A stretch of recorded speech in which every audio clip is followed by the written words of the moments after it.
I'm gonna try my hardest not to break the record here on your podcast, Matthias. So Ooh, I like that. Troy Meadows is on single track and he tells me he's not trying to break the record. I think you won't because I think we once recorded a show that we ended up breaking into a two-parter because it was going toward 3 hours. it And was so, it was one part, and it was 2.5 hour long show if you include like the little extra tidbits that I add into the show, intro, outro, uh, and uh, those kind of things. oh So yeah, on your end. Okay, so we won't do this, but we've got plenty to talk about. I am finally returning the favor. You had me on your podcast, Midpacker Pod, a while ago, and now you're here. I appreciate you taking the time coming on single track. excited to be here, Matthias. I'm excited to talk about me for once, right? I So know, right? And I in classic single track fashion, you when you invited me, I felt very embarrassed because I did such a bad job with my guest onboarding, and you had like a questionnaire and and this is how you log in, and this is how the recording works, and I'm like, here's a Zoom link, we'll chat for a little bit, we'll see where this goes. How does it I, feel being on that end? You're like, what is this guy even doing? well, it's funny because the operator in me is like, you're asked like, hey, what do you have some things you want to talk about? I'm like, cool. Here's 5 things we can talk about, and let me just go ahead and copy and paste the link you emailed me into a calendar invite and invite you to your own recording. So, yeah, I Nice. mean, there's layers to the way we do it. I needed to do that for myself because if it's not in the calendar, it just doesn't happen, you know. So I figured if I'm gonna do this for myself, I might as well just add you as a guest to your own recording invite. So. Yes, I did notice that, and I did feel slightly sheepish and embarrassed about that. There is sort of a balance that I'm trying to strike because I feel like I'm trying to make people feel easy by saying, look, this is easy. You don't have to worry about anything. You just come on and chat, right? But, clearly, I mean, you do need some, technical, references and stuff. Otherwise, you feel like a little bit lost. So, either way, fellow podcaster, how is the Midpacker Pod going? Tell me a little bit about the show and how many episodes you're in. Like, tell me and Yeah. in extension the audience where you're at. Yeah, so I have 58. I just dropped an episode today with this guy Stephen Parker, and he wrote this book. There is no finish. It's the backyard ultra story. So Mhm. it was cool to talk to him about that because that format fascinates me. I would never run one. I would love to crew someone. I think it would be really cool to be Mhm. there for someone for 15 minutes every hour on the hour, right? Uh, so I have 58 regular episodes, and then I've done a couple fun things. Like I do this thing called trailing indicators. We've done 4 of those episodes, and that's like me as a middle of the packer, and then my co-host. I have two co-hosts, Corinne Chalvoy and then MVD, and they represent the front and the back of the pack respectively. And then we just unpack topics from those viewpoints, right? And we usually pick 4 or 5 questions, and sometimes, I think we're going to record again to talk about some recent races. I know Corinne just smashed it. It was like fifth female and like 13th overall at Javelina.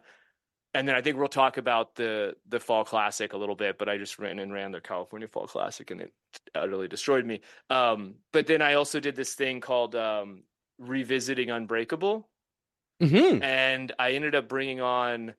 I had the JP Benna, he created the show, he created the movie, the documentary Unbreakable. If you haven't seen it and you run ultras, you've been like living under a rock or something. But I think uh, it was you bringing it up on the podcast that made me actually watch it. I hadn't watched it before. nice. So, what'd you think?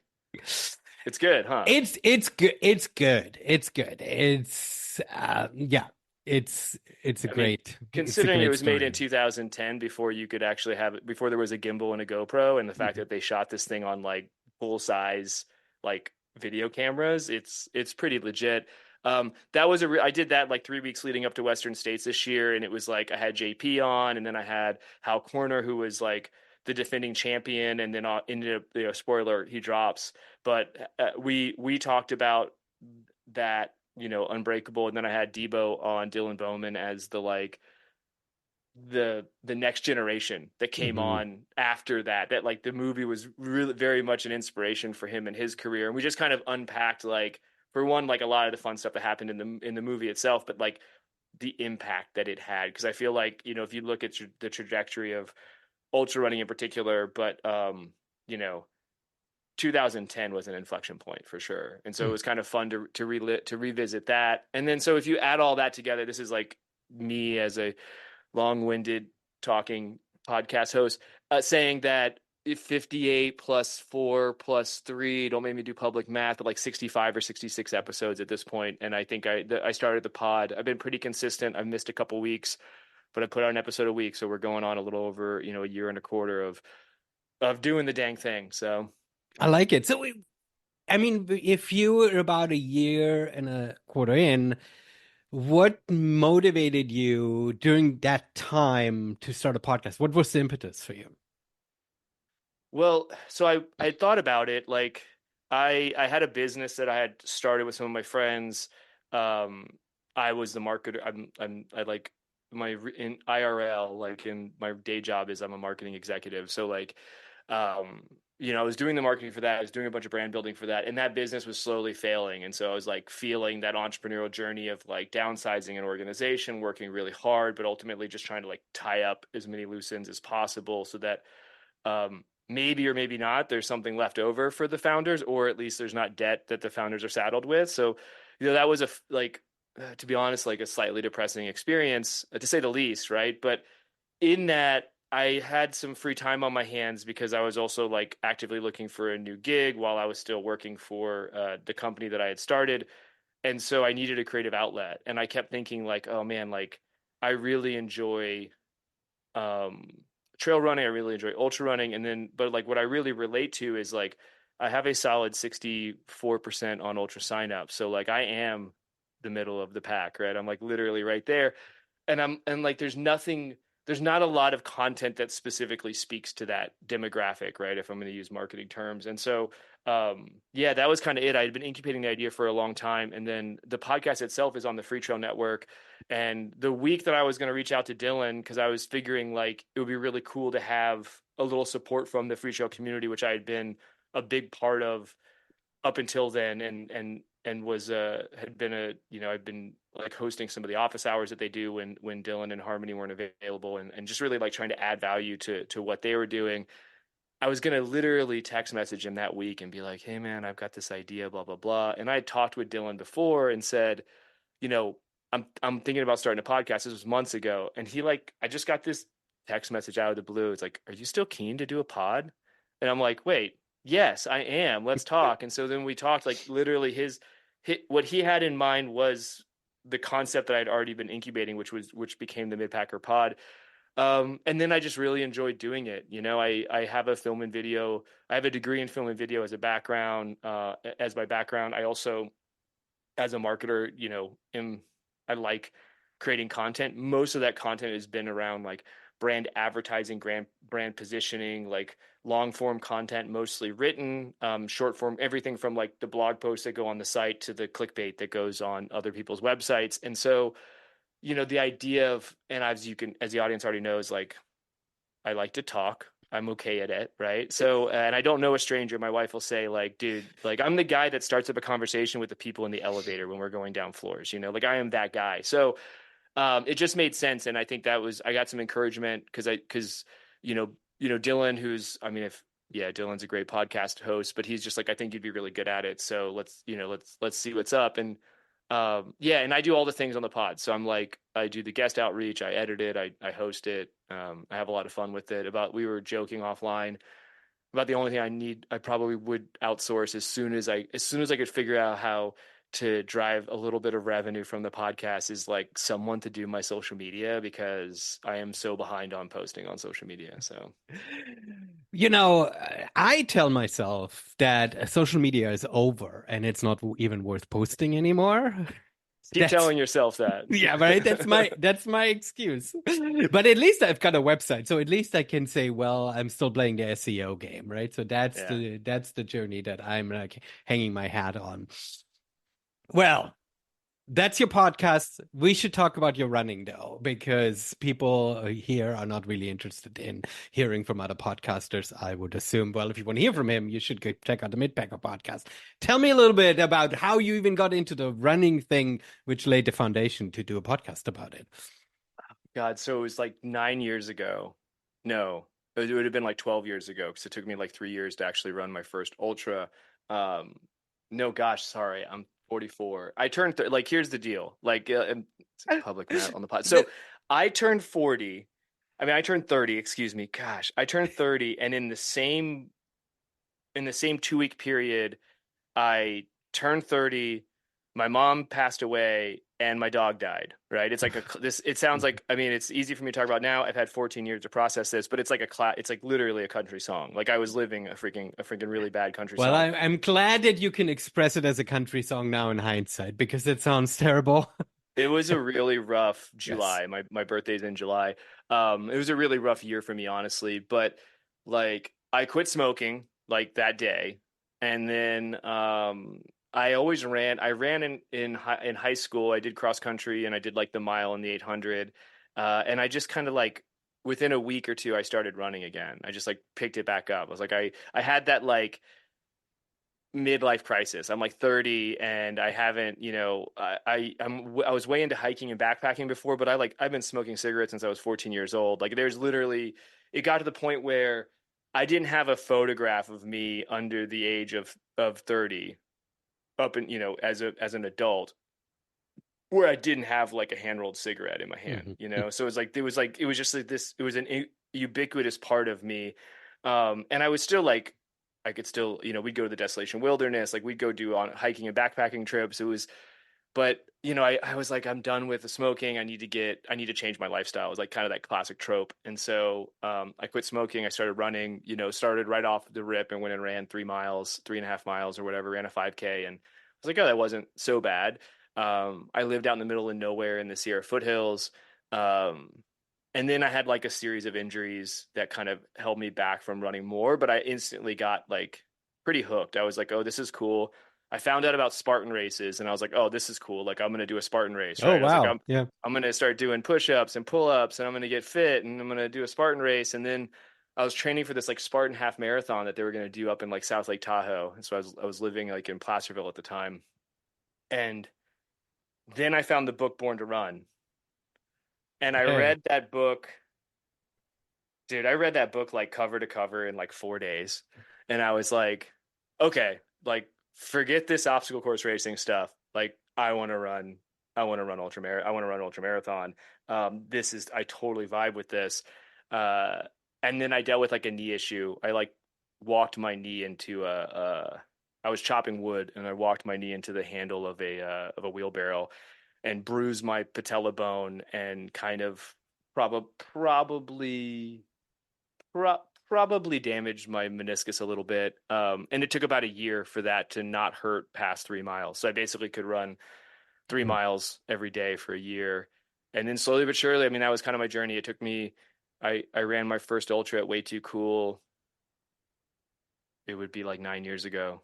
So Yeah. it took about 5 years to get to running ultras. And then I run 3 or 4 ultras a year now for the last, call it decade. So I mean, this is a very I'm not going to say average because it diminishes. It's a very relatable story, right? yeah. Because I think that's how people usually, especially, if their focus is finding an outlet and not a, professional athletic pursuit or so, right? That's the journey that people take. Is running is so incredibly easy and accessible to pick up, right? You don't have to first layer on a whole bunch of like gear purchases before you even can start. The skill level is also the skill level required is so approachable, right? That you're not like training. Like I would love to learn and be good at snowboarding, but at my late 40s, I'm not going to start that, right? Well, I was lucky enough that my parents put me on skis when I was like 9 or no, sorry, 12, something like that. So I skied every year when we lived in I grew up overseas my whole life. So we lived in Germany for a minute where you're from. And I we would go to Garmisch and we would go to the Italian Alps and the French Pyrenees, and like we'd go on these week long, 2 week long ski trips, and I would do lessons. So I did lessons like 4 years in a row for a week, and like, man, when I went skiing with my friends when I was growing up for the first time, I was like, huh, I guess I'm pretty good at like Yeah, yeah. I'm not like the best person on the mountain, but like I'm in the 90th percentile of skill set. And so yeah, anyway, just like to your point, like that is one of those skills. Like skiing is something you should learn young if you want to keep doing it. So I think that there are lots of skill jobs that it's lots of skill sports that when if you don't pick him up young, you just kind of sort of lose your chance to ever get to a place where you truly enjoy it, right? I mean, surfing looks cool too, but I'm not going to pick up surfing now in yeah, at my time. Even though I have a friend who's really good at surfing, and he probably would show me, but he probably would just constantly make fun of me, right? well, when you're a middle-aged man and you're trying to do something like surfing, you got to be okay with getting ribbed a little bit. I guess that's true. Perhaps that's the reason why I don't want to start. It's not the fear of injury, it's the fear of being made fun of. Yeah. And my dad was like I grew up doing all the sports too, right? Like I played soccer, played basketball, like I stopped doing baseball at like the t-ball level because I just like wasn't really into it, but my dad was a PE teacher. He ran and biked my whole life. So I was like surrounded growing up by, an endurance athletes, athletics.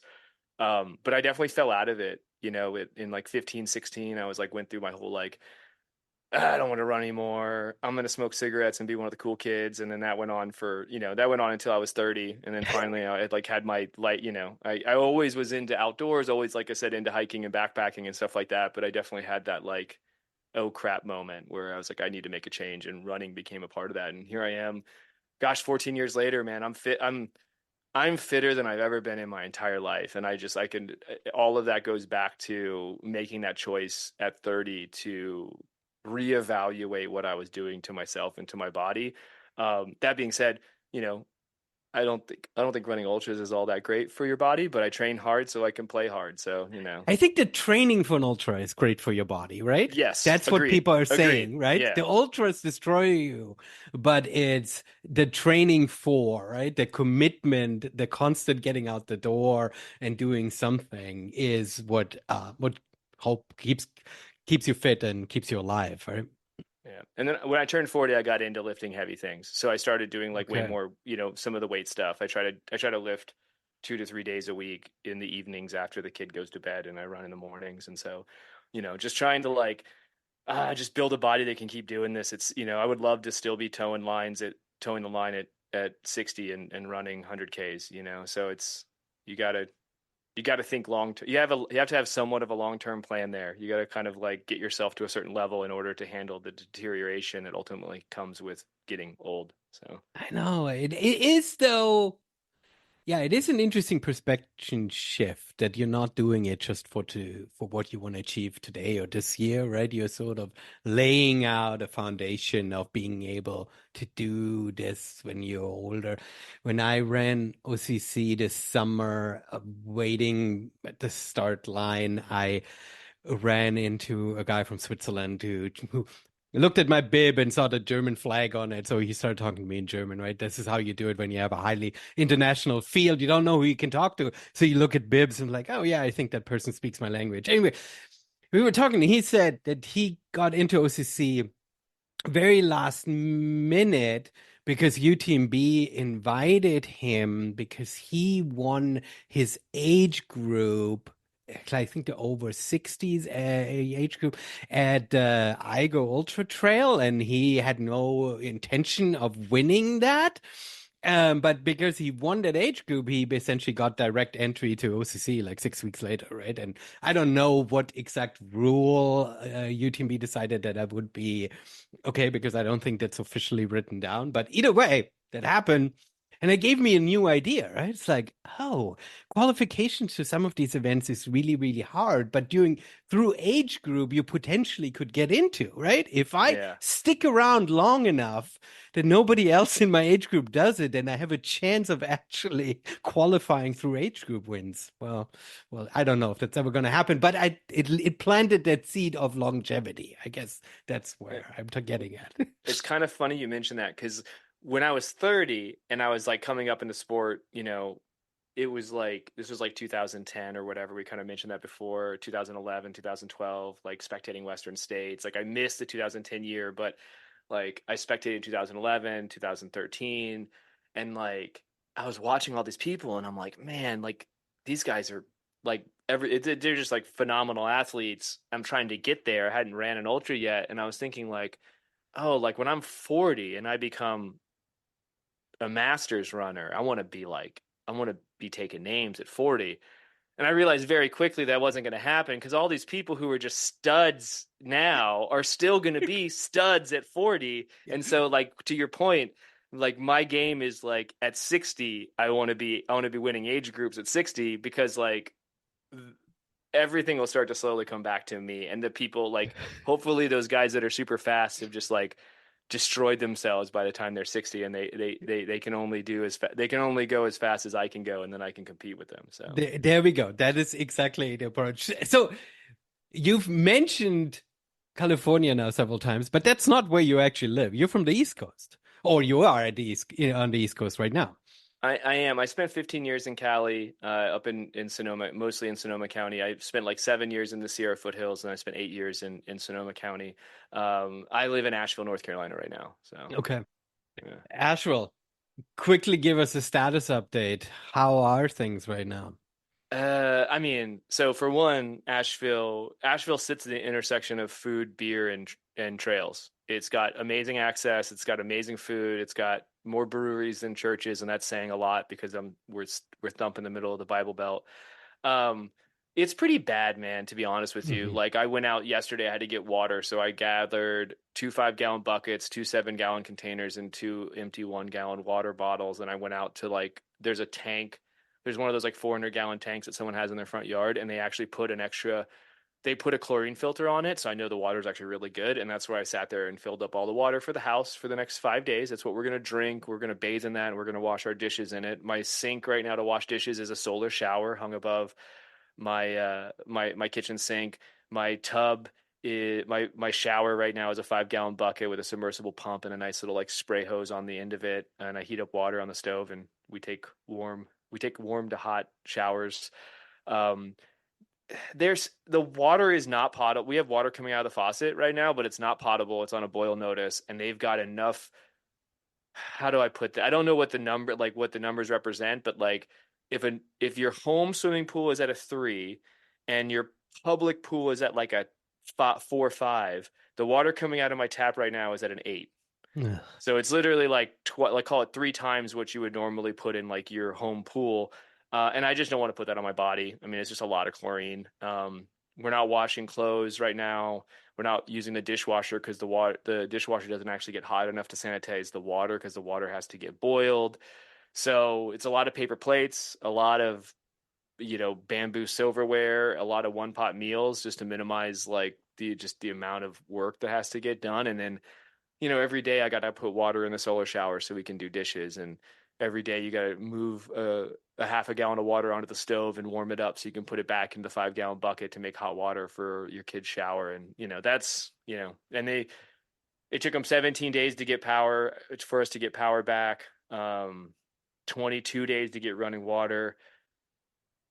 I just got internet 2 days ago. We're today, I think we're 39 days in. And they say that we'll have drinking water again in the middle of December. So just to like give you the perspective, it's like Asheville is the most amazing place to come visit and to live. It's epic. Like our access to trails are next level. The scene here from a city, like what it has to offer from a food and beverage standpoint is world class. I mean, we're definitely as residents, we're kind of it's like I hate to say like third world status, but the water situation is definitely third world status right now. So it's Um, available, but you have to go get it. So we started off so jovially, and I feel way to crater the vibes, man. no, no, no, no. I feel guilty that I didn't bring it up immediately because I do. With our news cycles and with our modern world spinning so insanely fast, it is shocking how quickly one sort of drops this out of our consciousness, right? I mean, Totally.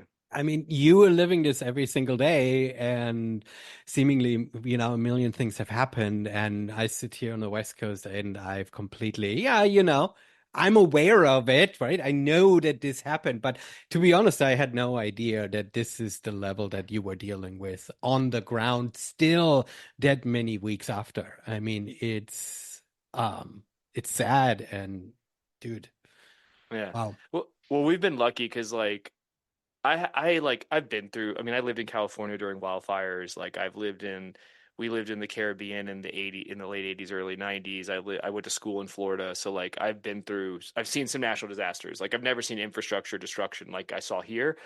But like I prepared, like I could have lived at the house for 14 days and not had to leave the house, right? Mhm, Within 3 days, I knew that there was a good way out. There's a way that you could get out of the city, because you couldn't for like 2 days, for 48 hours. Like there was so much down trees and washed out roads that like you actually couldn't leave Asheville. When I heard it was going to be weeks before they were going to get water back, I mean, I have a 2.5-year-old son. My wife and the kid, we just went to my dad's in Charlotte for like 2 weeks. And then, we'll get into it, but then I did a little workation. I spent a week in California, a week in Arizona, and then just got back. So like, I'm actually like, I have a lot of gratitude around the fact that I was able to like spend the first 30, call it 33 days, like not really dealing, like my mhm, brother's been here the whole time. And it's like, I just know people who, you can see the light at the end of the tunnel, but man, they're so ready for this. We're all mhm, ready for I've only been doing this for a week and I'm already ready for it to be over. So, but yeah, it's pretty nuts here. And like, it'll be a decade before Asheville is back to to mhm, even close to where it was. I'm excited. Like you were talking about a hard stop. I'm recording with John Kelly this evening, mhm, right? mhm, He's a legend, right? He's a little fast for my podcast. All He lives outside of Boone, which is like an hour north of where I'm living in Western North Carolina. All we're going to talk about is like what he did over this. He did some really cool stuff to raise money mhm. and provide for some people that weren't going to reach out for help. And we're going to talk about that, and then talk about this fundraiser that's going to happen in Old Fort in December that he's participating in. But it's kind of interesting. Like I'm going to have like probably the fastest person I've ever had on the pod, and we're gonna talk very little about his running. Like I'm not asking the Barkley marathons question. Like we're gonna really talk about community and what how important it is to have community when you're dealing with situations like this. So Okay, to the listeners, I hope you kind of got that message here. You got to check out that episode that will take a deeper dive into what's been happening. And yeah, I've been following John on Instagram and sort of what he's been doing, and so give some visuals of what's going on. But I mean, to be personally, I feel shocked that this is still going on. Partially because I didn't grow up with these types of natural disasters, so I really don't know how long it takes for people to sort of dig themselves out of something like that and communities to sort of rebuild. I was here on the West Coast when the earthquake hit, but it felt like, some buildings stayed closed for longer, but as soon as the rubble was off the road, people were back to normal. And so I've never experienced this, and so I can't even process. I've, to be quite honest, I grew up in such a safe environment in my little town in Germany that every time I lose power over here, when the first fall storm hits, I always get insanely irate. I'm like, this is supposed to be the greatest country on earth, and you can't keep up the yeah. fucking power. Yeah, I'm out of power for 2 hours. What's going on here? So so everything does, besides the water situation, everything is kind of slowly getting back to normal. But it rippled. Like I went out for beers with a friend the other day at this amazing brewery. Shout out to Burial, best IPAs you'll ever drink in your life. Like hands down, like full stop. But they're serving in plastic. They don't want Mhm. to, but they're serving Yeah. in plastic because you don't want to have to wash all you can't wash the glass. So it's like there's that kind of thing. I mean, the water situation is real, and it really just comes down to like it just dumps. So the system itself in 72 hours we got 3/4 of the rain we normally get in a year. Yeah. And so it's like the wind was definitely didn't hurt help because that's what knocked all the trees down. But like it's really the amount of water that was like funneling down into the valleys. And the water system, like dude, the pipes at the reservoir, Norfolk Reservoir, are buried like over 10 feet under the ground. So there was enough water to wash out a road and basically wash out like 3 foot diameter concrete culverts that supply water from a reservoir. Like that's that's the Mhm. when people are like, how could this happen? It's like this, like that's crazy. I'm like, yeah, like that one fact right there, like puts into perspective just how destructive the forces of the amount of moving water that was like funneling down from the mountains and the streams into the valleys and ultimately rivers and into the lakes. So yeah. Yeah. I mean, we've seen now all summer long when all the trail races were supposed to happen, how many of them, especially in Europe and the Alps, got hit quite a bit, were interrupted by weather events. Yeah. And I mean, if we want to stay on that doomsday angle of this conversation, is this the new normal? Is this climate change? Is this something that we need to prepare ourselves for? I mean, the answer is an easy yes, but how do we deal with that? It's hard, right? Because what happens, and like I'm not, I'm an environmentalist. I'm a freaking if you know, I'm a granola. I'm a Uber hippie. Like I'm not nearly as woo as I used to be, but like, you know, I totally am in the camp of like we need to fix this. We are a big part of the problem. I know these things are cyclical, but what'll happen is like I lived in California when the drought was happening. Couldn't get any rain.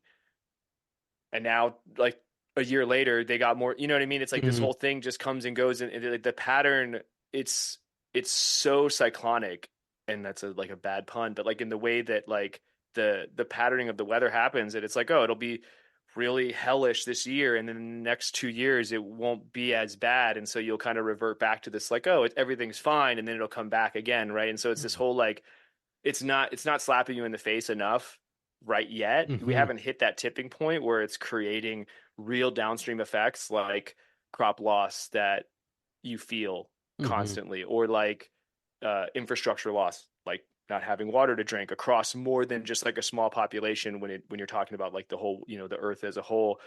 That, I just think it's this whole out of sight out of mind situation right now, and until it's the really sad part is it's going to take something like extremely catastrophic across a big portion of the globe in order for it to have that realization that like something needs to change.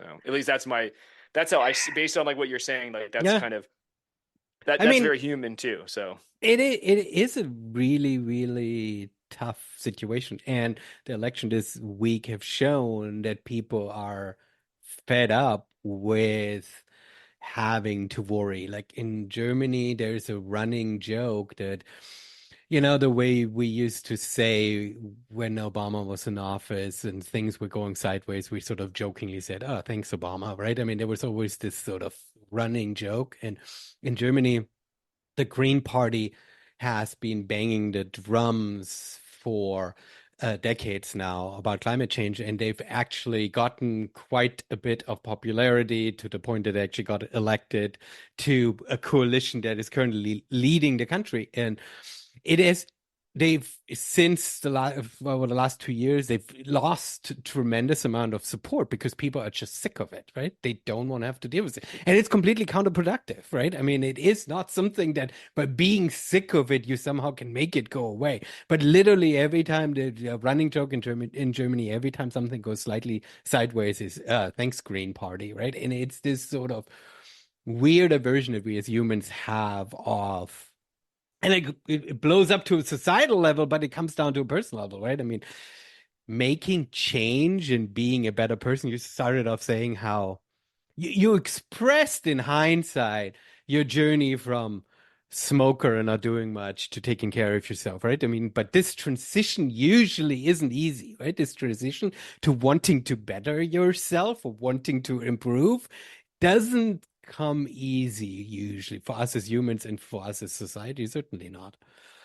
well, you can use that example on a global scale, right? Like I had to have my mother die and my dog literally died in my arms, right? Like I Yeah. had my Yeah. own personal trauma happen for me to have that Hmm. retrospective reflection to say, there needs to be a change, right? So it's like, the same thing is going to happen on a global, it's going to have to happen kind of on a global level. So, and it's like some people would argue, I mean, like people that are really banging the drum here that we need to make the change, they're already arguing that it's happening, but people Mhm. just aren't really listening. So, Yeah. Uh, shit times. Shit yeah. times. Yeah, it could always one thing I say is like so tongue in cheek, but one thing I say a lot during ultras is it could always get better.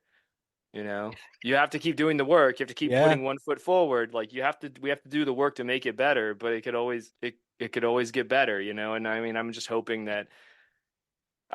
as like a society we can like this you mentioned the election, but the election what it showed me is that like there is such a polarization that's happening, and obviously the outcome looks like it's leaning one way more than the other at this point, and that's usually what happens with these things anyway, right? It's like, and that's the thing that sucks about the two-party system is that you just get sick and tired. No, no, it's 4 years. It's a 4-year cycle. Everyone's like, oh, I'm sick of the Blues. Oh, I'm sick of the Reds. Oh, let's go back to blue. Oh, I remember how terrible this was too. Let's go back to red. Oh, Mhm. red sucks. And it's like this whole it's this back and forth. And like what happens is nothing gets done. But if Mhm. you think about the vast majority of people, and I'm one of those people, I used to be, my father-in-law told me, he's like, if you're not a Democrat when you're young, you don't have a heart, and if you're not a Republican when you're old, you don't have a brain, right? It's kind of like this whole like it's a trope, Yeah. right? Yeah. But Yeah. what Yeah. I've happens heard it is before. like I live in the middle right now. I'm way more on the middle left than I ever have been, but like to me, that's the vast majority of people in this country. We all living in the middle, and the hard part is that like I mean the choices are I mean obviously like the Democratic Party got their stuff together and brought a candidate to the table that had the opportunity to try to make change and possibly win the election, right? But like up until that, I'm like, we've got this old guy and this Hmm. old guy. These are Hmm. my choices. Hmm. Great. Like Hmm. this is not like, and none of it's like the whole my I guess my whole point is that like the middle is where compromise is made. And when you're living, when the political parties are living on two sides of an extreme, no one's ever coming to the middle. Yet that's where the vast majority of people actually live, as Hmm. far as like their political views. And so that's where I think like there's hope, but like it's gonna take. Oh, I believe something's gonna have to like kind of mix up. You're gonna have to like kind of shuffle the deck a little bit. Like there's gonna need to be like a third option or maybe a fourth option, so it allows things to kind of get to a point where it's not just like this very like the parties can't just take these very polarizing views and like slander and slam each other all cycle long until it comes down to like this one moment in time, which we're recording this like the day after the election, so it's like anyway, that's yeah.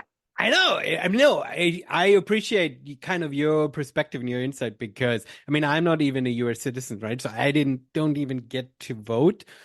And I've not made an effort on trying to become US citizen. Well, it's a long story because Germany didn't up until like last year, didn't up until this year, didn't allow dual citizenship. So I would have had to give up my German citizenship Yeah, if I don't do that.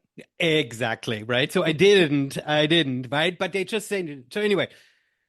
But I'm also living in Washington State where I felt like my vote didn't really matter, right? I mean, it was a drop in the bucket of blue. So I was fine, was not feeling like I need to do my part. But it's interesting to hear the perspective. And it's interesting, I think, whenever you live in your blue bubble or your red bubble, right? And an election happens, you get sideswiped. You're like, oh, wait, what?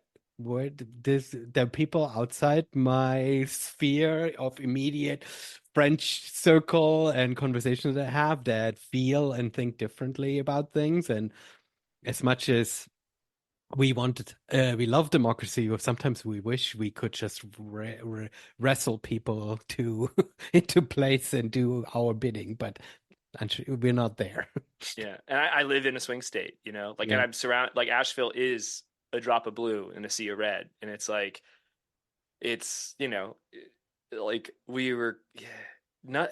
I mean, things are gonna change, right? But like, I just remind myself, like locally, like I live in a very liberal place, right? Locally, I live in a very like in I'm surrounded by people that think the way I think. Like I'm in a bubble, So for the most part, like not on a day-to-day basis, not much is going to change for me as far as like how everyone operates as a community, right? Mhm. But like from a policy standpoint, like I'm interested to see what's going to happen over the next 4 years. I think, I mean, I was having this conversation earlier today after a group run I went on, and like we do have this thing called the Constitution. It's a pretty strong document. It provides a framework, and there are definitely solid guardrails there. So hopefully, hopefully that document can continue to stand the test of time as far as like keeping the quote unquote republic on the rails. So Do we feel like after having seen what Trump has done for 4 years that these guardrails actually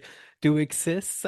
Let's be honest. I feel he's like they failed for 4 years, he's good at pushing the envelope. So, right? like it's funny. This is the single track politics edition. Oh yeah, oh yeah. I want to know how many listeners we're losing here. Nice knowing ya. Yeah, good to know you. Hey, if you're this far, we're gonna get into other things like some of my running this year, some of the other things that I did. It's a really great conversation. If you're enjoying the sultry voice of Troy Meadows, stay tuned. We've got more coming for you guys. So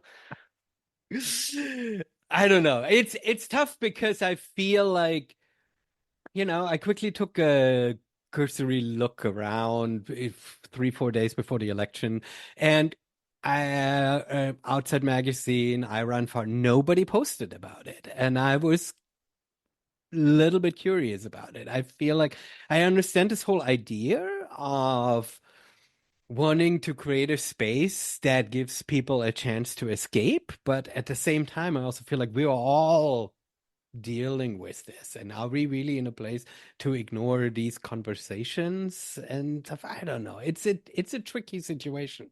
uh, I want to add to that and say that I didn't start seeing messaging from, and maybe it's just because like I mean, I spend time on social media, but I don't spend a lot of time on social media. But like, I follow Protect Our Winners, I follow Mhm. Sierra Club. Like, I didn't start actually seeing content from them uh, until like the day or two before the election. At some point, like minds are made up at that point. Like Hmm. yeah, there's people going out there to vote, but like it's interesting because from an environmental standpoint, like I don't think that as a country we made the right choice. Yeah. I think there's a track record of basically selling our public lands to the highest bidder, and not trying to protect them and not trying to protect our access to public lands as individuals, from Trump.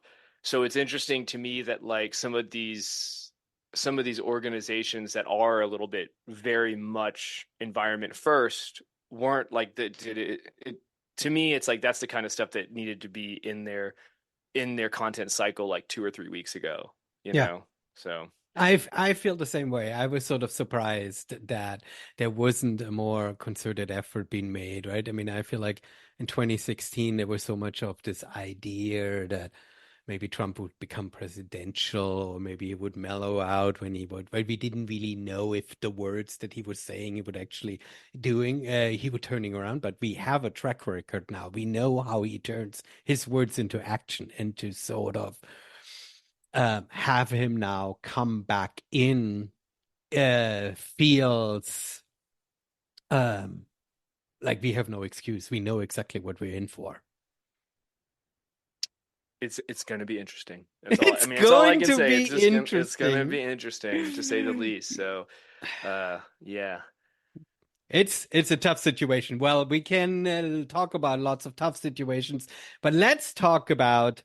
You said you left North Carolina. You had a chance of getting out of the and spend some time in California and Arizona. What do you want to talk about first? Do you want to first talk about your not so great race or your experience at Javelinia? Let's do in chronological order, right? So is the fall classic first, and I definitely am gonna I'm gonna do a trailing indicators. I said that before. We're gonna do an episode where we really dive into it, but I'll just the way it went down was all the races were canceled. At least I was training for this 100K out here, local 100K called Looking Glass 100K.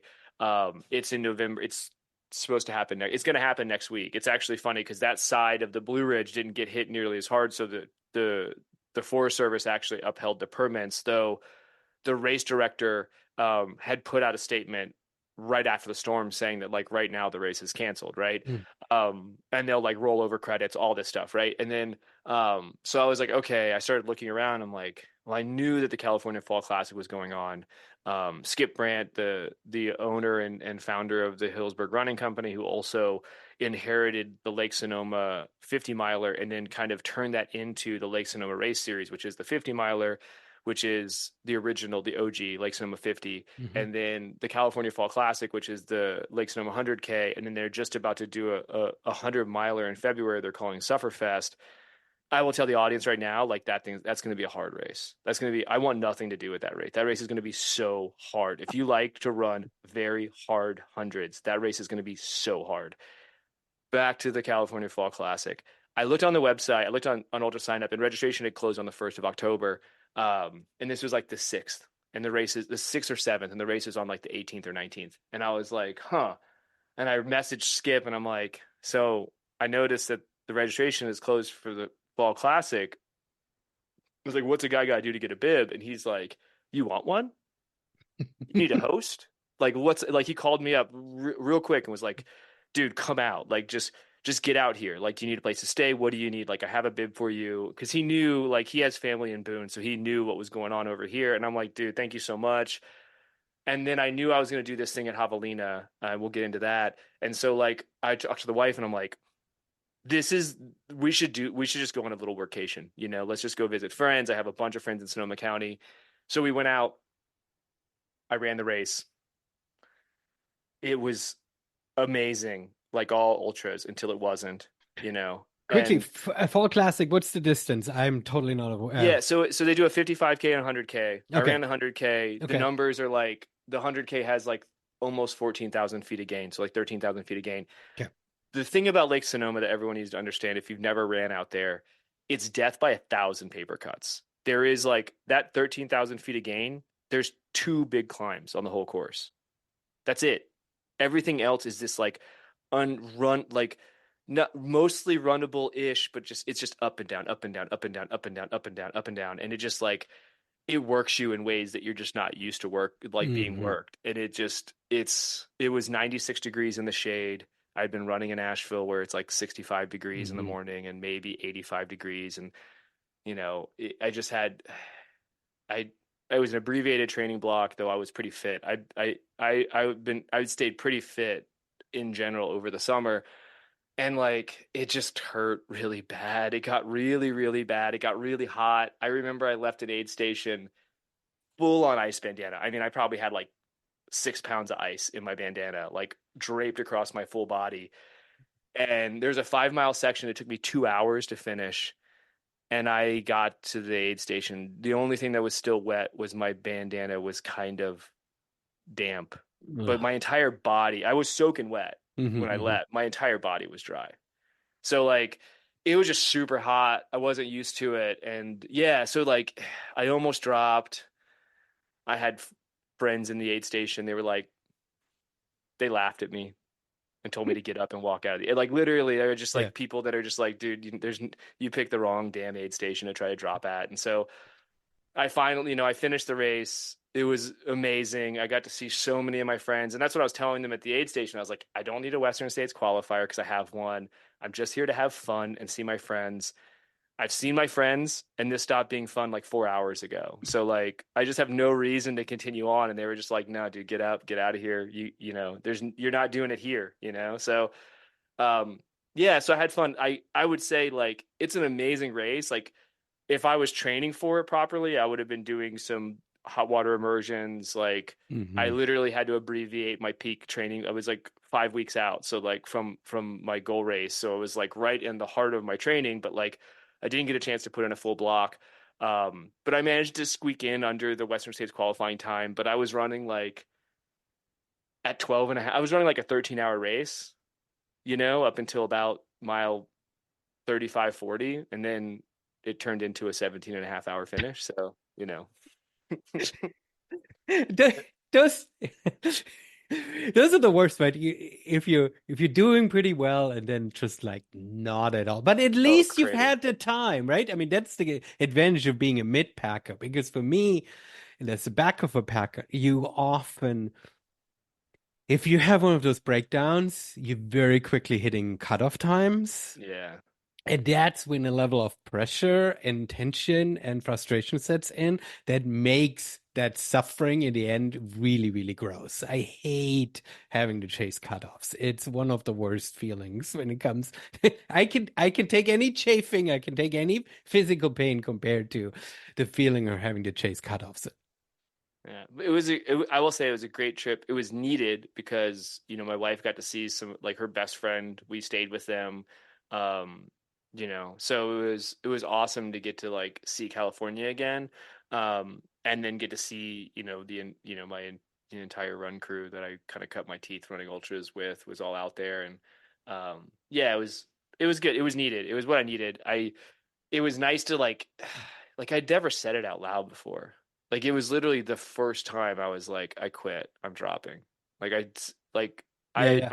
I've had the monkey on my back before, but I always had a strong why to say like, get out of here. Like Hmm. we're gonna get this thing done. It was, yeah, I had like the 1,000 yard stare, sitting in a chair for 20 minutes, just Hmm. like staring off into nothing with a plate full of food that I wasn't eating. Like I was trying to like I was on that like I'm gonna smash a bottle of Roctane in a goo every hour until I puke. And I got to the point where I was about to puke and just stopped eating like the whole Hmm. thing. Like I just like, man, you should have just slowed down a little bit sooner.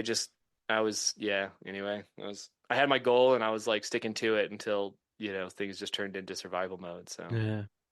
Do yeah. you did you ask yourself what turned it? Did you figure out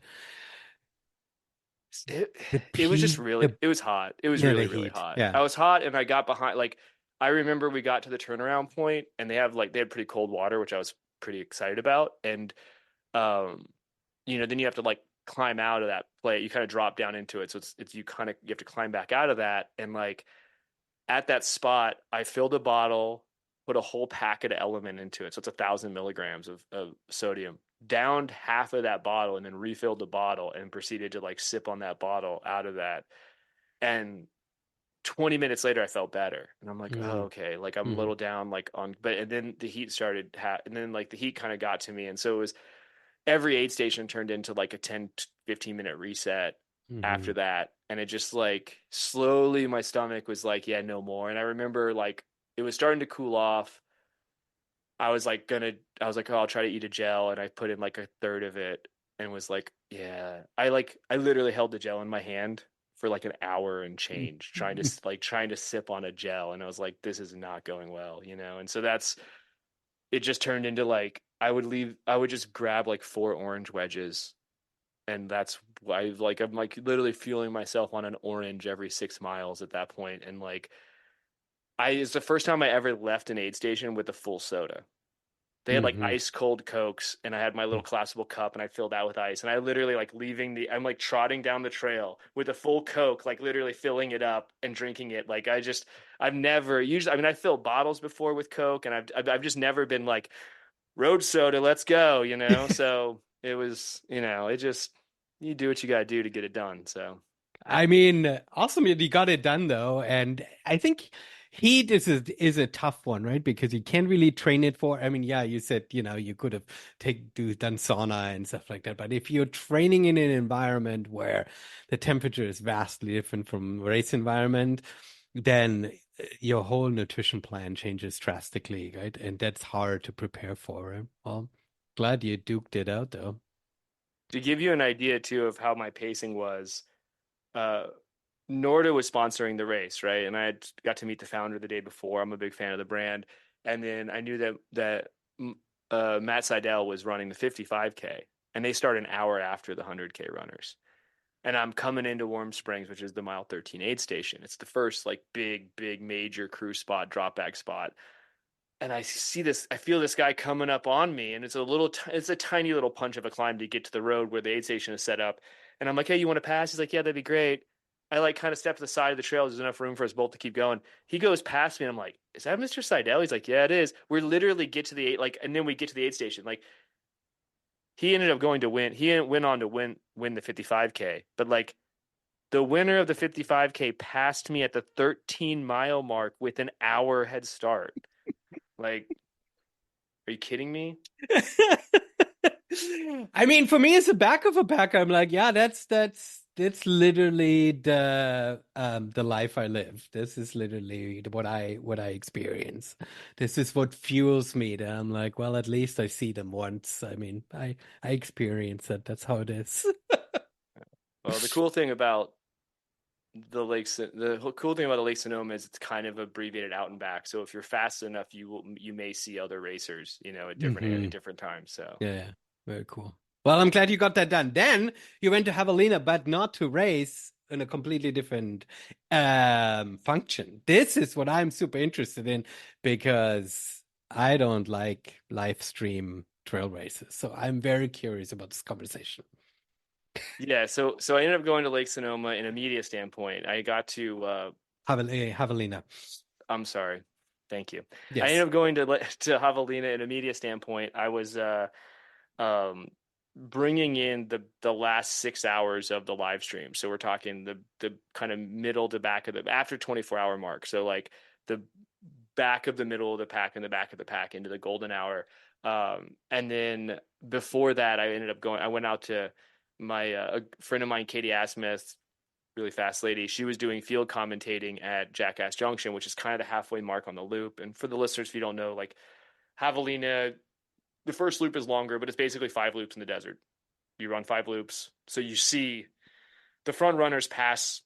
The front runners pass the middle of the pack. Usually, you get if even if you're a good middle pack runner, you get lapped twice, right? Hmm. So, Hmm. and then like she thought she lost her voice, and she was like, once she realized I had nothing to do on Saturday but hang out, she's like, "Oh, you're coming," and we were staying in an Airbnb together, and it was only a mile and a half from where the aid station was, and you could just like walk on a dirt road to get out there. And so she's like, "Oh, you're coming, you're coming out there because I may need you." Like Hmm. she's like, Hmm. basically, you may take my job because I may not be able to actually talk. Where her voice came back, it was fine for that morning, and then I ended up just like hanging out and supporting the front of the pack. So I was just there as a impromptu volunteer, helping runners as they came in. But then as the front of the pack would come in, I was there with like ice cold water and a sponge and ice, and just like getting to see Dave Roach do his thing, getting to see Riley do their thing, excuse me, and just like did that for several hours, and then went to bed, woke up, and had to be on site at like 5:30 in the morning to start my live stream shift. And then I did the live stream. And so that was a lot of fun. Javelina is a vibe, man. If you've never been out there, like it's the shakeout run was impressive. It's like, several hundreds of people doing a shakeout run. Like we did that Friday. Getting to see everyone out there. It was really hot that day during the day Hmm. on Saturday. So it was a lot, dude. Yeah. Jackass Junction was like a freaking mash unit for a little bit there. Like every chair is filled. People are just coming in like completely destroyed. I was like, oh, I can feel your pain because you look exactly like I looked a week ago, like, um, and then getting to do live stream. It's the first time I've ever done that style of media, right? Like I'm a podcast host, like I try to do my own content on social media, that kind of thing. But like that long format, I was like a little intimidated, but I was doing it with Chris Warden, Hmm. he's just done it, a lot. So I was like, I felt like I was in good hands. And I really enjoyed myself. I got a lot of good compliments from the crew, a lot of the people that, like obviously my friends. So I try not to like I take them with a grain of salt, but some of my friends are like, they will tell me how it is. And they thought I did a pretty good job. But yeah, I definitely enjoyed myself. I think the highlight for me is that like AJW was running his for Andy Joe Wilkins. Wilkins was running his first 100 post 2 hip surgeries. Hmm. He finished in 22 hours. I got to interview him. He came into the studio.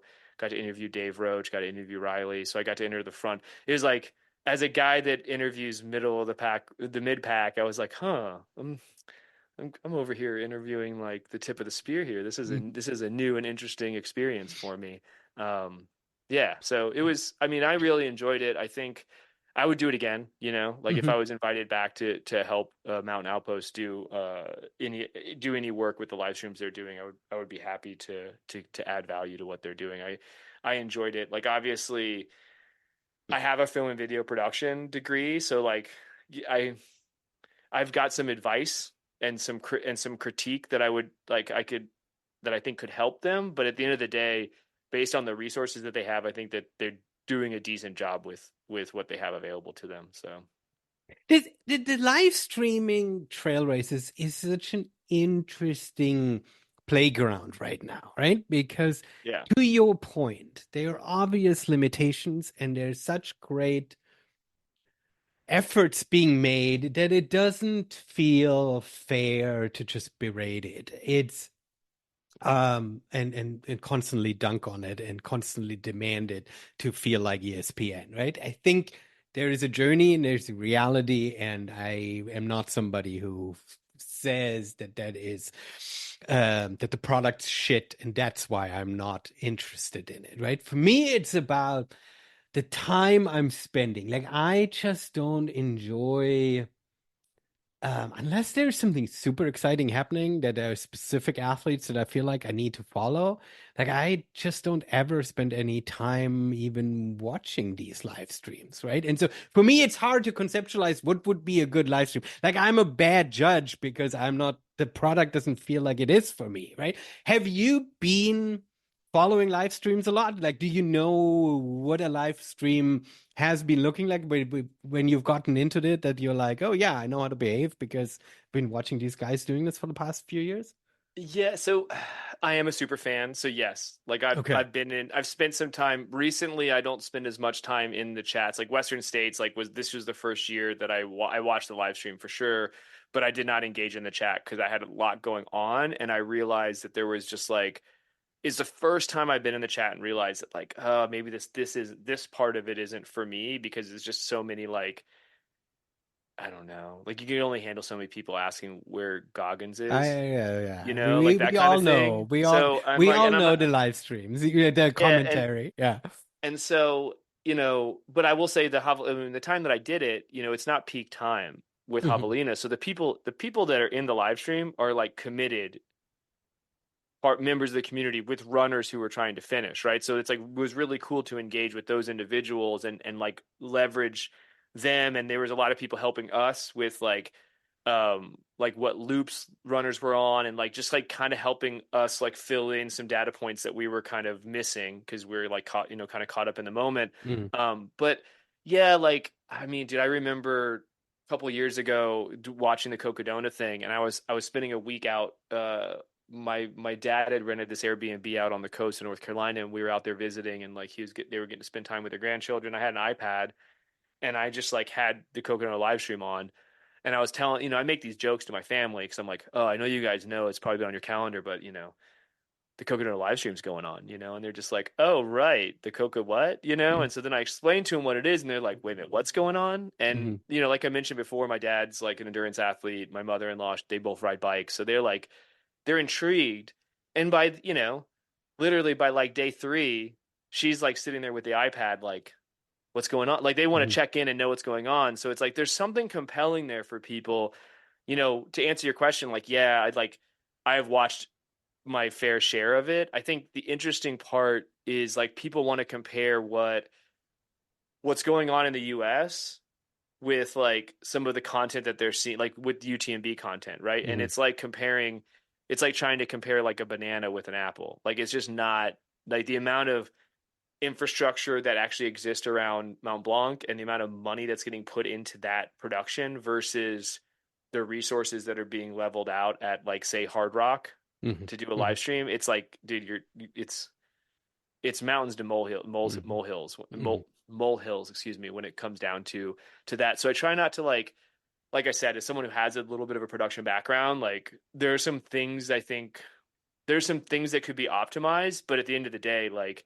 there are there's so many more limitations to what we have access to do on US soil versus having 5G service all the way around a mountain and the kind of land use access that exists Hmm. in Europe versus the United States. So Yeah, I mean that is ultimately sort of the breaking point when it comes to live video coverage and connectivity and stuff. But for you, coming from this background, have you ever spent some time kind of, especially now that you've sort of experienced it firsthand, have you spent some time thinking about it? If you would have, yeah, I don't want to say blank check because it's easy to just throw money at the problem and say we just put up more drones and we put up more Starlinks and stuff, right? I mean, that's sort of an easy out. But have you ever thought of like what would be a compelling product that and like is the live stream, is the basic idea of covering an event live in that way, is that the product that we're aiming for?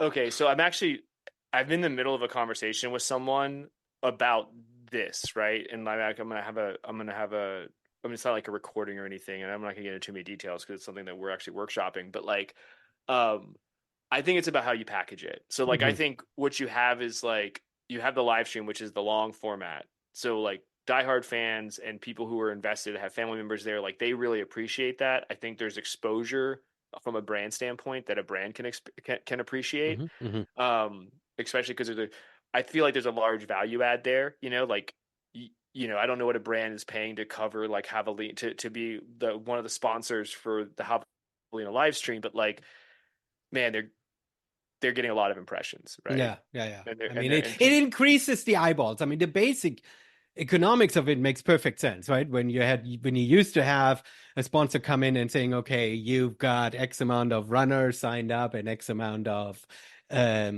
spectators and volunteers. This is my exposure that I'm getting, plus whatever you are posting on social media, right? Giving the live stream creates a whole new crowd, and that in itself creates value. That I totally get Yeah, by. you're like Absolutely. 10x plussing the Yeah. impressions on the brand, right? I Yeah. think the other part of it is like, so like I mentioned UTMB and I mentioned what Mountain Outpost is doing, right? This is long trail Hmm. content, Hmm. right? This is 20-hour plus. This is like 36 hours of live streaming. I think Golden Trail is the juxtaposition there, right? Where you take that like half marathon, you can package that live stream up into this very easy to digest 4-hour experience. And now all of a sudden, like the production value is a lot higher. It's very digestible for like the everyday audience. It's not the super fan. So I think there's a lack, where there's a void, is there's so much stuff that goes on that's not seen Hmm. because you have all these different cameras in the field, you have all this stuff going on, and you're trying to figure out, well, how do I splice the story together across all of the different inputs? Well, if there was a way that you could kind of package up some of that stuff and then like offer it post mortem, now all of a sudden, like there's you have the live stream because the live stream is now this like it's a key focal point. It's also a key content creation piece. Yes. So what do you?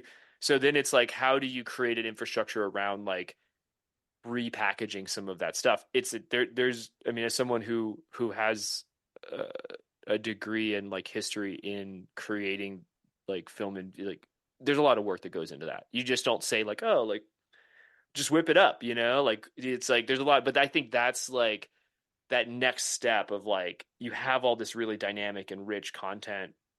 How can you continue to tell that story to the people that didn't tune into the live stream, to the people that just saw the race?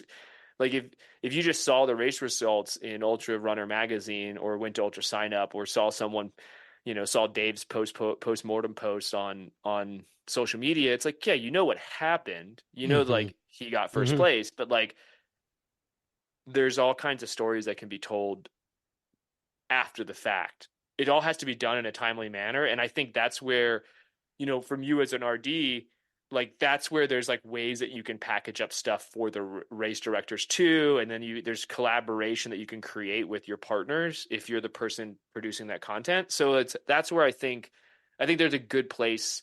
That's like what I feel like is like the next step in this is like, sure, like more bikes with gimbals, more drones, all that stuff, like increase the production value of the actual live stream. But I just think there's an opportunity to take that content that's being captured and repurpose it in a way that allows you to continue to tell that story, weeks and months after the event. So So on this packaging, and especially somebody who has seen firsthand sort of how much goes on behind. And I've not been, I've seen the live stream happening at Hard Rock this year, and I've seen the production room at UTMB, but I've not seen it in terms of not engaged with it. I don't really know what it takes. I can envision and imagine, but my thought process is that the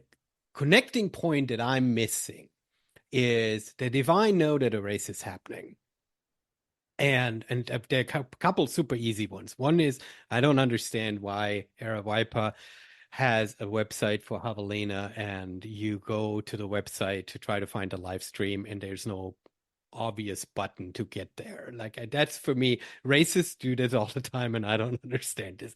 You always have to start on YouTube, and then you get like 40 different links served to you, and you have to figure out which one is the one that's actually live. I don't understand that piece. That would be an easy logistical thing. Have one website, click here, this is what's currently live that's happening. But the other thing is like if you come in at a race, like 3 hours in or whatever, or 6 hours in, and you just turn on the live stream, chances are that you are getting something that is completely useless is 99%, right? Because you're like at a random time checking in. So like that connecting point for a random viewer it's super hard unless you're a super fan, right? Unless you're totally like willing to commit. It's so hard. I checked in this at this year's Cocodona. I checked in at the last like I don't know half hour of the race, and um, a runner was coming down, and the video was really bad quality, and the commentators didn't know who it was, and they were like, Sure. "Oh, it's Jeff Browning! It's Jeff Browning! Jeff Browning in the lead!" And it took them like 50 minutes to figure out that it wasn't actually Jeff Browning. And I understand how hard it is to figure out who it actually is. But when you just turn it on, it was so weird. It's like, this is so hard, right? Like, for me, my dream scenario would be, and I want you to punch a hole into this because I know that what I'm asking is insane, right?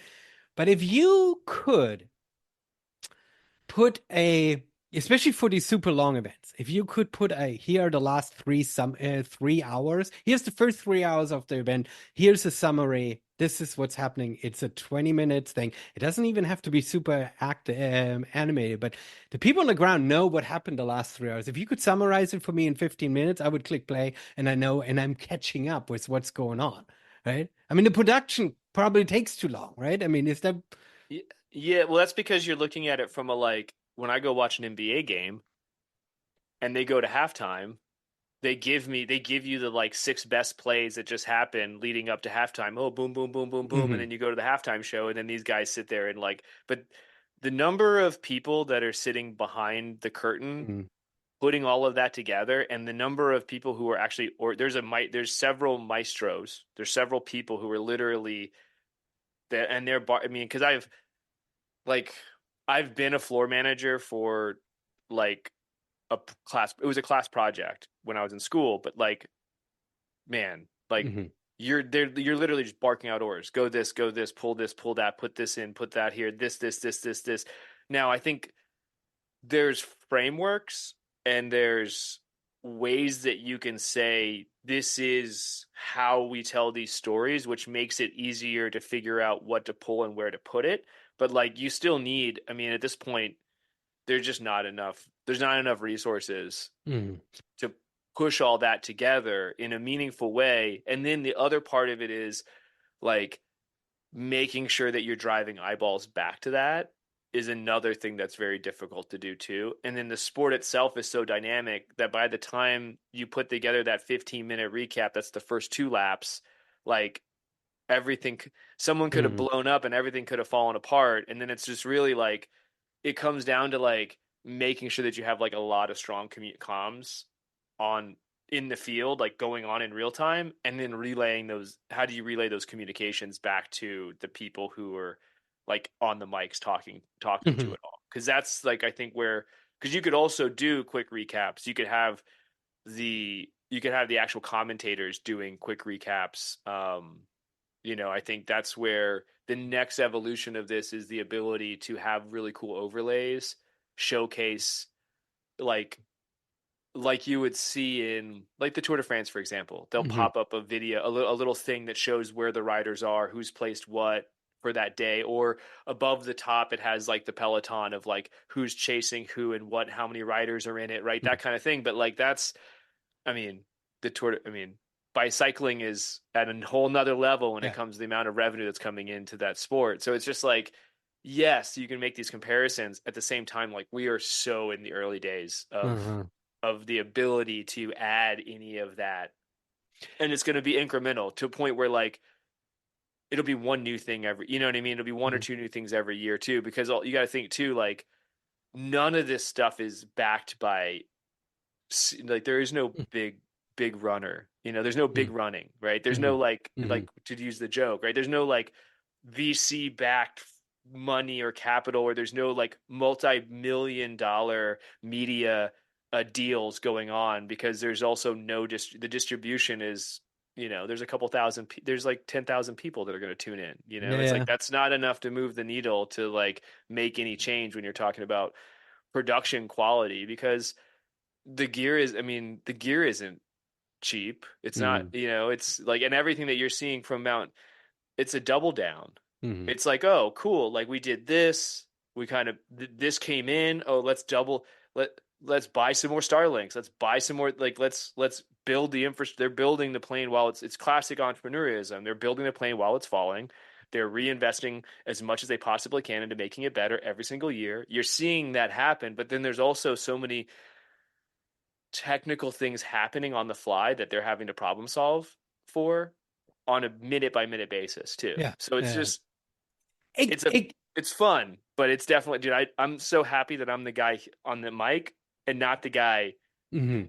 trying to direct the flow of content. So Yeah, yeah. I'm totally in a spitballing phase and not in any way trying to critique or anything, criticize in any way the way it's been done. I'm just thinking of like what would pull me in. So sure. Yeah. one one layer down from this, what do you think if it would be more radio style, meaning the live stream would happen? You got your regular visuals, but a viewer could know that the way in old world radio, on the hour, every hour, you would get a news update followed by a weather update, followed by a Yeah. traffic update, right? If you could have a 20-hour live stream and you could know, hey, it is almost the full hour. On the full hour I get a 10-minute recap, just audio, right? Does it you just the commentators going through, here's what you've missed over the last Yeah. 3 hours, right? Yeah. I think that's much easy. I think that's a much easier ask. And I think that Yeah. there'd be a lot of value added to that. It doesn't even need to be 10 minutes. It could literally be a two and a half minute read, right? Hmm. And you just it just happens. You Hmm. cut to the studio talks about it, they give their reflections about it. Maybe you have like one or two pieces of content that you've pulled out. Like if you got Yep. the epic pass or you Yep. got, you know, something Yep. that happened dynamic at an aid station, like cool, like let's cut that out and let's show that on a PMP while the announcers are talking about it. That's stuff that can be done. I think what's required in that is that kind of, you know, someone has to be there putting that together Hmm. to say, hey, here are the points that we someone has to be like really in charge of the story. Hmm. Mm. And That's that's so they need to say, okay, here, like as it's happening, because what's happening is you have the commentators who are trying to fill the void, for lack of a better word, right? hmm. We're out there, and we're trying to have dynamic conversations and bring dynamic content to the table in real time. You have the technical crew who's basically trying to like splice all the things together to make sure that visually it's acceptable, right? And Hmm. that's not the easiest thing to do because Hmm. there's definitely always technical issues. So what you would need is someone who's sitting there like bulleting out, Hmm. taking the points. Okay, this was important. This was important. This was important. This was important. Creating some sort of brief that then Hmm. could be handed. You know, you go to commercial, the brief comes over the desk, and now they're sitting there. Okay, cool. Yep, here are all these points. I remember when this happened. Hmm. Let's let's spend 3 minutes and talk about these points. And we have this one clip we'll put up. Right. That's so much easier to Yep. do, Yep. but in real time, when everyone's been up for, you know, whatever 18 hours, it's like, yeah, and working for 3 days to get it all set up, it's just like there's so many other layers to it. But like I think that's probably that's a that's a really good insight that I think could add a lot of value, even if it wasn't done on even if it was done like every other hour or so, because you are talking about a 20 something, you're talking about 36-hour production. So like if there's 10 or 12 moments in time where you're getting that recap, that's, that's Hmm. very useful, so. Yeah. And you could advertise that throughout. You could advertise it on social media. So beforehand, people would know, right, that these are the times when the recap happens. And this is, if you're lucky enough to tune in for that, then you get it. If not, you just get a regular live stream, right? Plus, on top of it, this could be recorded and could be pushed out then individually too by someone, right? I mean, if the production is there, right? I'd say it's close to it's And like that's probably the out of all the things we've talked about, that's one of those things that is the lightest of the lifts. yeah. No, You know? exactly. Well.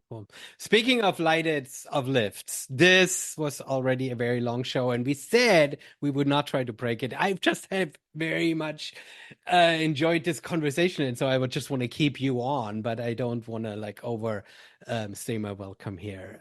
What do you want to close it off with? Should we have some kind of, I don't know what the magical question is. What's the race on the calendar for you for 25? Do you have your year planned out? How do you Oh, approach a year in running? yeah, so I pushed all my chips in. So I've got my I think it's 16 tickets into the Western States Lottery. This will be my third year applying to Hard Rock. Um, I really want to go back to Hellbender. They're running it again. It's a local race here. It's going to be an abbreviated course. It's going to be a different course, but it's a hard 100 miler. And that's a Western States qualifier and a Hard Rock qualifier. It's in May, and I'll be honest, like uh, if I get into Hard Rock or Western States, I don't know if I want to run like a really hard 100 miler in May. Like it just doesn't make a lot of sense. Though it will probably sell out this year, and so I need a Hard Rock. I need to figure out what my next Western States qualifier, my next Hard Rock qualifier is going to be because I definitely need a Hard Rock qualifier this year. So yeah, it's kind of like I'm playing the silly game we play with the lotteries this year, Mm. as I do every year. And then I'd like to keep it local with my racing this year and try to, whatever race director can bring back their event into Western North Carolina, I want to try to support that. And so that's kind of, where I'm thinking. I had a blast last year at Laurel Highlands. Um, that race is sneaky hard, and I really feel like I could have had it. It's as I get older, it's like the story I tell myself all the time. I could have done better at that race, and I want to go back and see if I can. I had a decent day, but I really feel like I left something on the table with that one. So, I would go. That's a really fun old school Beast Coast race. So, I mean, I don't know. Honestly, like this is the time of year where I was supposed to run 100K in a week, and then I was gonna just like enjoy running for a little bit, see what happened December 1st with the lotteries, and then kind of plan accordingly. There's nothing that I'm like, I have to do, except for those two lottery. I mean, if you get in, if you get Yeah, then in, you got to do it. But like, as far as like, there's no race right now that, I'll probably go back to Promised Land. I think that race is epic. It's a Horton race. It's early season. It's in April. It's a 50K, heavy 50K, but like the vibe at that race is like something I've never seen before. What Dave Horton has created with that race is so amazing from a grassroots standpoint. And like it's the he RD'd like a half a dozen events in the Virginia area, and it's the last race he's still the RD of. Like he's old, he's an old man, he's a legend of the game, but like there's only so many times he's going to be putting that event on again. He's been running that race has been going on for 20 some over 25 years now, I think. So, it's and I found it late. I literally Mhm. found it last year, so it's like that's something I would continue to be a part of. But yeah, I mean, to answer your question, like I'm just fingers crossed. Would love to get into Western States. Would love to get into Hard Rock. I want to do tour one day, but I'm also like, let me ask you as a father. My son's 2.5 years old. What do you think is the best year age-wise to take your family to Europe so you can disappear for a week and run a really hard 200-mile race around the Aosta Valley. So So that way, like they experience, you know what I mean? So like your family is creating experiences that they can remember. I think that there are two ages that are, and I'm completely responding here spontaneous, but I think there are two, based on my experience, two ages that make this really cool. One is when a kid is old enough to have fun in a pool or similar activities. So, they need to be able to know how to swim, right? They should be a little bit older, Sure. right? But Yeah.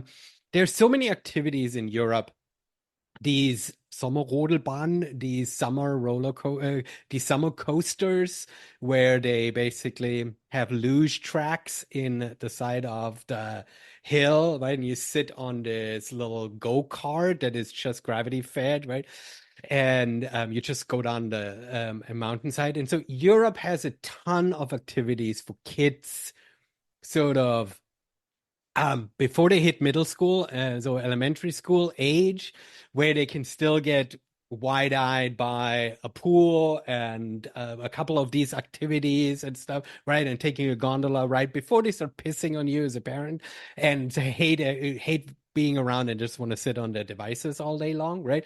So there's elementary, but they need to be old enough that you can talk to them and explain to them, hey, we are far away from home, so we're not going to get McDonald's every day. You're not going to get the usual food. You need to be okay with sitting in a restaurant, and we will find something that you like, right? But you need to be okay that it tastes different than home, right? So they need to be that age. I think that's the first age when they can really enjoy it. And I think for you being over the week and potentially racing, right? For your wife and kid, you put them up in a place where they can walk in a village where they can walk around and get Yeah. gelato and to go up on a gondola and take a little hike up to a hut where they can get a piece of cake and whatever, right? Where they can be self-sufficient and have fun. I think that can totally work. And Europe is, the Alps is full of those places. And Yeah. then the second age is when they're late teenagers, meaning not middle school, but high school. And you can really impress on them how special it is to things like we just took two 15, 16-year-old girls to Europe this summer, and it was an absolute fantastic experience. They were old enough Hmm. that they could go down the village themselves. They could, use their phone and Apple Pay and, pay for their own stuff. And they can navigate even a language that they're not familiar with. And you can even impress to them museums and stuff, and they get it. And Right. that was an absolute incredible experience. But I think too young, and then you talking to a kid that doesn't really understand where they're at, and you constantly having to put it back into the reference of what they're familiar with, right? And you have to constantly, at 7 is their bedtime. We can't really push them because otherwise they get cranky, right? They have to be the good age. Um, for them to get it. And then the last one, the second time is this 15, 16. Yeah. No, I mean, I was kind of thinking that. I mean, obviously my son's 2.5 right now, so a couple more years, I so. think, I think a couple more years, right, where you can excite them. I mean, they will still feel, jet lagged and they don't know what jet lag is, right? But you can excite them with like, look, you're in a crazy place that you've never been to, right? And ice cream tastes different here. And I mean, you can sort of play this game that this is a magical wonderland where everything is different. So therefore, we need to enjoy it. And usually, kids, when they're good elementary school aged, and they start to get that. Yeah, well, I appreciate that. I've been trying to Yeah. figure that out because, I mean, if I wait too late, I'll be like almost 60 trying to run tour. So I don't, sooner the better, I think Isn't is that when everybody runs tour who doesn't win it? But I mean, that feels that's to me true. right. I mean, there That's is sort true. of but like the full tour, like 330K, is that your goal? Because Yeah, they yeah, have yeah, different yeah. distances, right? Yeah, the 200 plus with Yeah. 80,000 feet of climbing. That one, you know, That one. that one. Oh man. So, It's hard. um, I yeah. So I mean, that's kind of those are my three buckets, like bucket list things that I want to try to accomplish in my ultra running life. And in the middle of that, you know, I did say this year, if I can figure it out, I would love to go run like something hard in Colorado at altitude just to have that experience because I haven't quite had that yet. But like, no, I mean, just to go back to your original question, like besides the two big lotto races in America, like I have nothing that's like burning for me to go do. So I mean, I don't even want to go run Javel. I mean, I'll go back to Javelina and hang out. I like that. I don't quite have the inkling to go run, you know, 5 laps in the desert in over Halloween. So I like it. I like it. Well, I've come back after OCC and after having bitten my teeth out at 100 milers and sort of this a couple times DNF'd and sort of destroyed myself afterwards. Running a 55K that was hard, it had a lot of bird, but sort of doing it all in a day, starting in the mornings, not super early, getting done before it really gets dark, right? There was very little family disruption and personal disruption. I was going on a hike the next day. I was like, maybe that's pretty I'm nice. yeah, maybe at an age that I don't feel the need to have to completely destroy myself and go for longer distances. And yeah, and then I just realized that um Whistler gave me a 100K index, and a 100K index allows me to put in for UTMB the full loop. And I'm like, oh fuck. I can actually put in for the full loop. So I have to be very grown up about this. Well, come run. I don't know if they're gonna have it this year, but you should put Quest for the Crest on the list for you. It's 50. It's a 55K with 11,000 feet of vertical gain out here And in for me, the Western number North one Carolina. question is always what's the cutoff time? Because I'm slow. Yeah, it's pretty generous. I mean, I Okay. finished, dude. It took me almost 12 hours to finish that 55K. I think it has like an 18-hour cutoff. Okay. Okay. That's good. That's good. I 16, can. 18 or 16-hour cutoff. Like it's for 100K, it's I mean, for 50K, it's pretty generous, but Yeah. Yeah. it's that one that dude. I enjoyed that. I definitely enjoyed that race. I was the only thing I did not enjoy is the quad pound the 7 mile quad pounding descent off the top of Mount Mitchell back to the finish line. My legs were toast by then. I climbed really well, but my quads were like, bro, you're done. So At least yeah. it's then the final end. What I Yeah. hate is when you have this really long descent and you think you're done, and then you have like, another like that's then the worst. Yeah. No, agreed. Troy, thank you so much for coming on Single Track. I very much appreciate the conversation. Clearly, we could have kept going forever longer. We already talked about where people can find you, but what's the easiest way? We'll link all of it in the show notes. But what links you want to throw out to people? Yeah, obviously there's the Midpacker Pod. Go check that out if you want another longer-ish form podcast to throw in your long run fodder. And then on social media, I'm really active at Troy on the Run is my IG handle, and then there's also the Midpacker Pod IG handle. But Troy on the Run is kind of more my personal stuff, my personal journey. So, Fantastic, super. Thank you so much for coming on Single Track. Matthias, thanks for having me, brother.